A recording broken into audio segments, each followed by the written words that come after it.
Hello and welcome to MetaZoo Custom Card Design.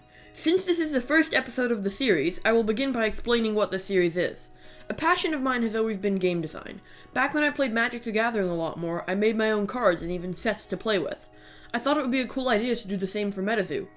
Every episode of this series, I will look at a different cryptid or non-cryptid suggestion in the Request a Cryptid channel of the official MetaZoo Discord, or in the comments of any of my videos, and turn that into a card. This video, Menk, suggested by Boxoff, I hope I didn't butcher that, in the MetaZoo Discord. In Mansi folklore, the Menk is a forest spirit of Khanty and Mansi mythology. The Mansi are an indigenous people living in the Khanty-Mansi Autonomous Okrug, Russia. The Menk is part of the Siberian oral tradition. These beliefs were retained by the Khanty and Mansi people. In the Khanty epics, the Menks are presented as formidable forest spirits. The hero prince typically inflicts many pseudo-deaths on a Menk until he's able to inflict a total death. Menk are protected by gods who intervene to prevent their deaths. However, the laws of the gods can be bypassed by humans.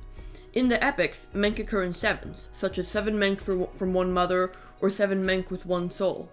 According to the mythology, Menk's eyes cannot look down, so the hero princes often attack them from below while fighting in rivers. In Khanty mythology, local people of poor ancestry are aligned with Menk, who they believe to be just like humans, only spirits of the parallel forest world. Without further ado, I present you my take on Menk. When designing this card, I really wanted it to make sense flavor-wise, but also be a fairly powerful and unique card that players would be excited to run.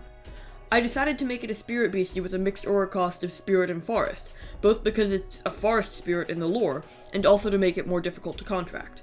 I wanted to incorporate the idea of pseudo-deaths as the primary mechanic of Menk, and also wanted to incorporate the number 7, as I thought the pseudo-death idea would make for a nice defensive card. How Menk works is it can initially block up to 70 damage of an attack, and then it takes 10 damage, so the next attack it can block up to 60, and so on and so forth until it dies. So it would be 70, 60, 50, 40, 30, 20, 10, 0. This makes 7 pseudo-deaths until it dies. This means that over 7 turns it can block up to 280 damage worth of attacks, which is a lot. I also wanted to make it more resilient defensively since it doesn't have any offensive powers, so any ability, effect, or spell your opponent could throw at Menk will fizzle and Menk will take 10 damage. Spirit and Forest don't have a large amount of defensive cards right now, both being fairly offensive types, and I think this card would be perfect as a 5-of for Forest decks already splashing Spirit for Morpheus.